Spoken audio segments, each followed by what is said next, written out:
Hello मेरे बच्चों, कैसे हो आप सब लोग। आई होप सब बहुत अच्छे होंगे, तैयारी कर रहे होंगे अच्छे से।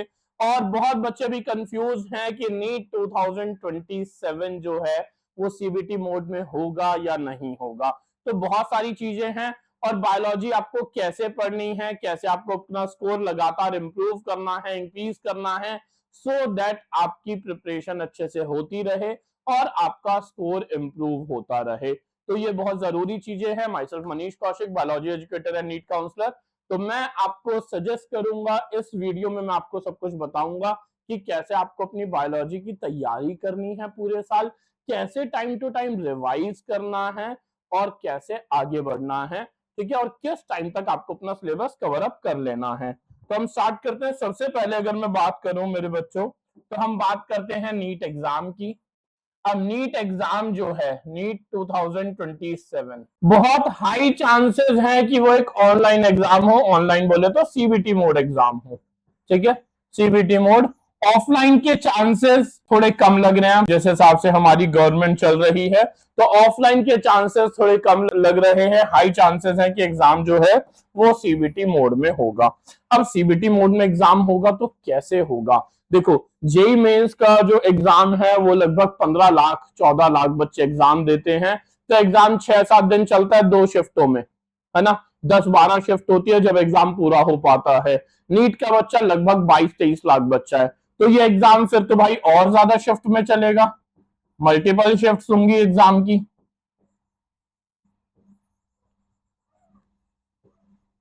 मल्टीपल शिफ्ट होंगी एग्जाम की, ठीक है। मल्टीपल शिफ्ट के साथ साथ जैसे जेई मेंस में नॉर्मलाइजेशन होता है, वैसे इसमें भी नॉर्मलाइजेशन हो सकता है।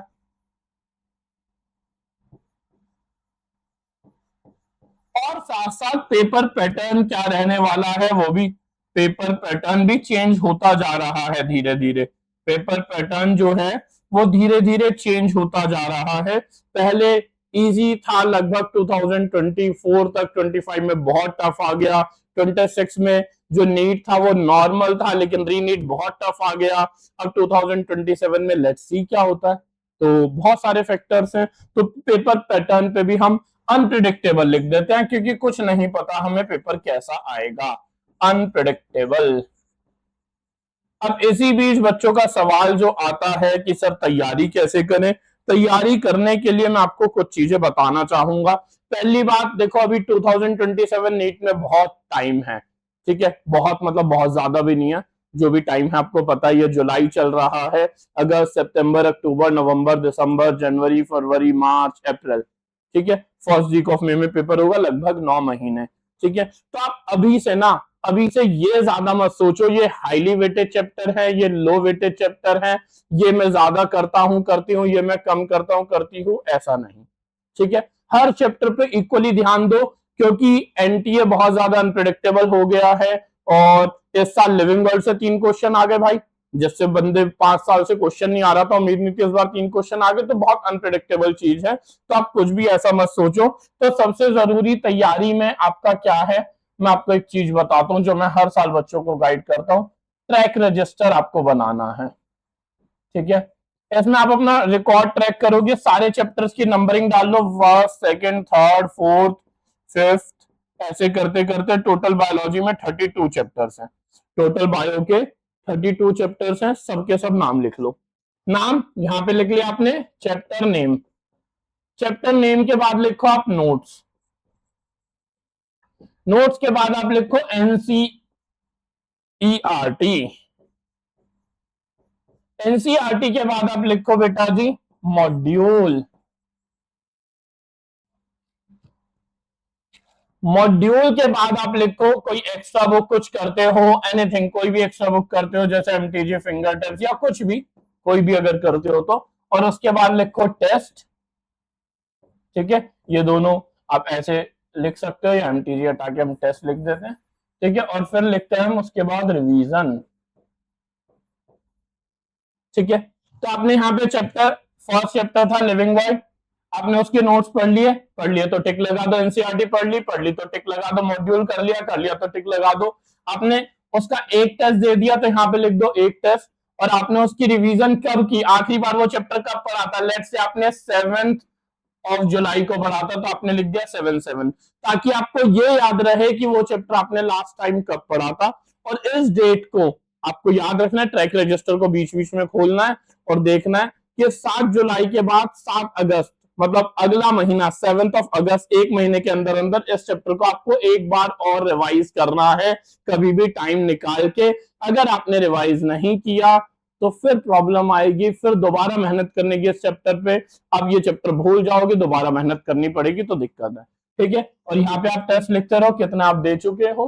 तो ये भी आपको जरूरी है कि रिवीजन कम से कम 10 बार आपने वो चैप्टर पढ़ा हो बायोलॉजी में, और टेस्ट भी आपने उसके काफी सारे दिए हो। ठीक है, तो टेस्ट पे आप टिक कर दो, चाहे 1 2 3 ऐसे करके लिख दो, या बहुत तरीके होते हैं 1 2 3 4 फिर 5 को ऐसे काट देते हैं, वो आपकी मर्जी है। ठीक है, बस ये रजिस्टर देखो, पढ़ना कैसे है, बायोलॉजी आपने पढ़ी, आपको नोट्स जरूर बनाने हैं। अब बहुत बच्चे बोलते हैं कि सर वन शॉट से पढ़े, कैसे पढ़े। देखो, अगर आपको चैप्टर की डिटेल नॉलेज है, रिवीजन टाइप के लिए पढ़ना है, या आपको पहले चैप्टर के बारे में पता है, तो आप वन शॉट पे जा सकते हो। वरना सबसे बेस्ट तरीका, वन शॉट कुछ होते नहीं है, सबसे बेस्ट तरीका होता है कि आपको उस चैप्टर को अच्छे से डिटेल में पढ़ना है, या तो डिटेल्ड वन शॉट हो, या फिर आपको उस चैप्टर के बारे में पूरा पढ़ना पड़ेगा। ठीक है, lecture wise 2 lecture 3 lecture 4 lecture पूरा डिटेल में वो चैप्टर पढ़ना पड़ेगा। नोट्स बनाने हैं, नोट्स बनाने के बाद एनसीईआरटी पढ़नी है, एनसीईआरटी के बाद मॉड्यूल करना है अच्छे लेवल का, मॉड्यूल के बाद टेस्ट करना है, और फिर रिवीजन टाइम टू टाइम करनी है। ऐसे ही फिर कोई भी चैप्टर आप, इसमें आपको पता लगता रहेगा कि कौन सा चैप्टर आपने कब किया, 32 में से कितने चैप्टर आपके हो गए हैं, और कब कब रिवीजन करनी है। अगर इस ट्रैक रिकॉर्ड को पूरे साल दिमाग में रखोगे तो टाइम टू टाइम आपका इंप्रूवमेंट आता रहेगा। आपको हमेशा पता होगा आपकी रिवीजन कब कितनी हो रही है।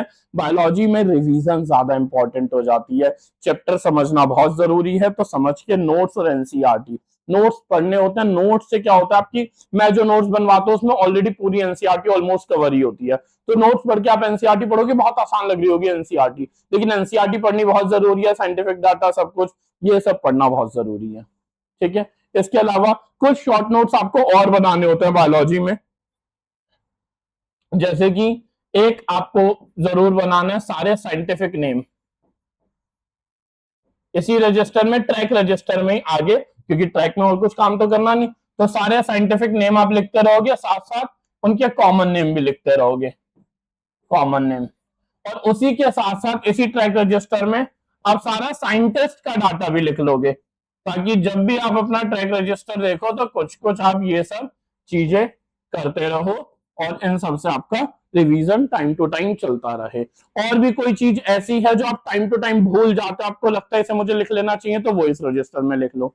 ठीक है, तो ऐसे आपको बायोलॉजी पढ़नी है पूरे साल। आप कभी भी पूरे साल में ये मत सोचना, अब टाइमलाइन भी बता देता हूं। एक अच्छा टाइमलाइन है जो मैं अपने बच्चों को देता हूं, 31 अक्टूबर तक 11th और 12th की बायोलॉजी कंप्लीट पढ़ लो।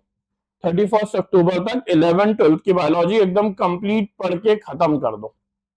ठीक है, ताकि उसके बाद फिजिक्स केमिस्ट्री पढ़ो अपनी, और 11 12 की बायोलॉजी बस रिवाइज करते रहो, टेस्ट देते रहो, रिवाइज करते रहो, टेस्ट देते रहो। तो ये टाइमलाइन बाकी थोड़ा आगे पीछे हो सकता है, हम मेरे हिसाब से हर कोई बच्चा नहीं कर पाएगा 31 अक्टूबर, लेकिन मैं जनरली एक आइडियल टाइमलाइन यही सजेस्ट करता हूँ बच्चों को। ठीक है, और कोई भी बच्चा अभी ये नहीं सोचेगा ये हैवी वेटेज है, ये लो वेटेज चैप्टर है, ऐसा कुछ नहीं है, कुछ भी अनप्रिडिक्टेबल चीज है एमटी है, तो सारे चैप्टर्स को इक्वली फोकस होके पढ़ो, अच्छे से पढ़ो। वो तो प्लान बी सी डी होता है कि भाई हैवी वेटेज कर लूं, भाई ये कर लूं, भाई वो कर लूं, अभी उन्हें पे ध्यान नहीं देना, सब कुछ अच्छे से करना है। ओके, तो आई होप ये चीजें आपको समझ आई होंगी कि कैसे कोर्स को पढ़ना है। ठीक है, क्वेश्चन आप प्रैक्टिस करोगे, मॉड्यूल एक स्टैंडर्ड मॉड्यूल अच्छा लेना है, लाइक हमारा मॉड्यूल जो है उसमें इजी टफ हर तरह के क्वेश्चंस हैं, तो आप एक ऐसा मॉड्यूल लेना और अच्छे टेस्ट पेपर देते रहना, टेस्ट देते रहोगे, bio time to time revise होती रहेगी, क्वेश्चन प्रैक्टिस होती रहेगी, और बहुत जगह दिमाग नहीं दौड़ाना। बच्चा सोचता है ये भी कर लूं, पहले एनसीईआरटी पढ़ लूं, नोट्स पढ़ लूं, फिर ये मॉड्यूल कर लूं, फिर आकाश भी कर लूं, फिर एलएन भी कर लूं, फिर पीडब्ल्यू भी कर लूं, फिर ये भी कर लूं, वो भी कर लूं, कुछ नहीं होगा भाई, कंफ्यूजन बढ़ती चली जाएगी, कुछ नहीं होगा। 2 3 जो लिमिटेड चीजें, माइंड को सॉर्टेड रखो, सिंप्लीफाइड प्लान बनाओ, ये जो लिमिटेड चीजें इन्हें ही करो और इन्हें बार बार करो। तुम्हारी एक उस मूव से कभी किसी को डर नहीं लगेगा जो तुमने एक बार प्रैक्टिस किया। मूवी का डायलॉग है, अपनी तरफ से नहीं बना रहा, लेकिन सुना सबने होगा। लेकिन तुम्हारी वो मूव जो तुमने 1000 बार प्रैक्टिस किया, उससे डर लगेगा सामने वाले को। तो अपना जो चीजें हैं उन्हें बार बार पढ़ो, यही असली चीज होती है। इन्हीं चीजों से सिलेक्शन होता है, दैट इज कॉल्ड रिवीजन। तो ये ट्रैक रिकॉर्ड से आप अपने आप को एनालाइज कर पाओगे और अपना स्कोर इंप्रूव कर पाओगे। तो ये मैंने पूरे बायोलॉजी का आपको एक रोड मैप दिया है, कैसे आपको चीजों को पढ़ना है, ठीक है। और चैप्टर्स को थोड़ा अच्छे से पढ़ो। कभी किसी का कोई डाउट हो तो कमेंट सेक्शन में जरूर पूछना, ठीक है। किसी भी बायोलॉजी रिलेटेड कोई भी डाउट हो तो आप पूछ सकते हो इस चैनल पे। मिलते हैं अगेन किसी और वीडियो में। Bye bye, take care, God bless you.